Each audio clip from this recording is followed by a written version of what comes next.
how can solopreneurs create a private label brand or a product brand that can become like a global success? You know, the playing field is nowadays quite level. Anybody can go out there, contact manufacturers and start an e-commerce brand if they have like good enough pictures and the will and hustle to make it big. Now, of course, they go through the ups and downs. They have to put in the hard work, the hours, and also be a lot creative in their marketing and stuff in order to be successful long term. But all brands start with a signature product.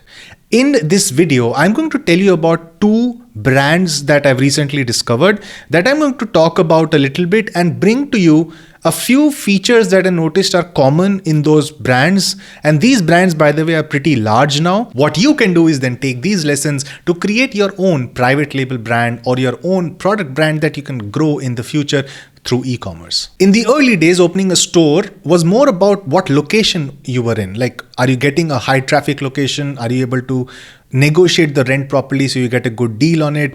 A lot of it was brick and mortar. Well, now we are in e-commerce, and here there is no real estate cost. A domain costs $12 and a subscription to Shopify costs $29 a month. But because the playing field is so level, how do you differentiate yourself from others? Now, before I dive into characteristics of a great product, I'm going to talk about the two brands I mentioned earlier. First is Native. Now, Native started off as a deodorant brand, a deodorant made of natural ingredients. And as you can see, they have now multiple packs, body wash, toothpaste, a lot of things. Well, because Moiz Ali sold the Native brand to P&G for $100 million, but we're not going to get into that. When he sold it, at that point, they were still selling that Native deodorant. Now, Native deodorant is, of course, as you can see, the highlight is primarily on the ingredients because that is what separates the product. And I'll get into USPs a bit later. But as you can see, the story around Native is around that natural angle. Now let's look at Harry's. Now Harry's, for somebody in the US, it might be a household name, but they also started off with a simple idea. And the idea was that players like Gillette were the only ones that majorly existed in the shaving space, and they charged a bomb. They still do, but the prices have gone down. But because they had such a large market share, so Gillette was like, let me milk this market as much as possible. Well, that bred the formation of Dollar Shave Club and of course Harry's. Now Harry's has connections with like a factory in Germany. I think they now outright own that factory in Germany that actually manufactures these stainless steel blades that go into these razors. But their initial idea was simple. Shaving should not be that expensive. I think this brand has done over like $500 million in sales. But if you look at all the products they have, let's not look at the sets because these are just combination of SKUs. Let's look at the individual SKUs. So as you can see here, if you go through their entire catalog, this basically is their entire catalog. It ends right here. So it's not like they're focusing on like a huge retail store with 5 million products. They're not trying to build the next Amazon.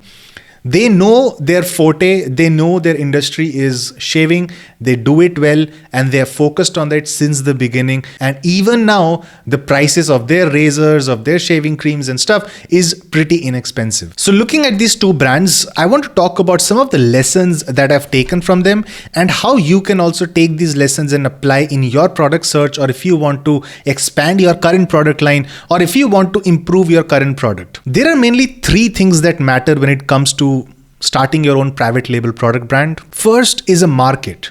The market has to be quite sizable.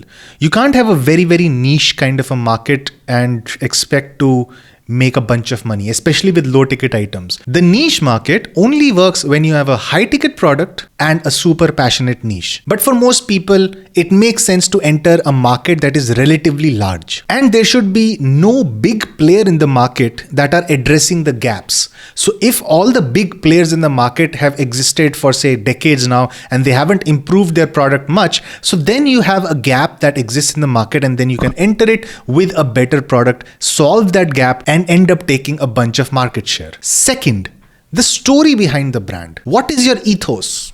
What drives the brand? Why was this brand actually created? Of course, to make money, but what else? What was the reasoning behind the creation of this brand?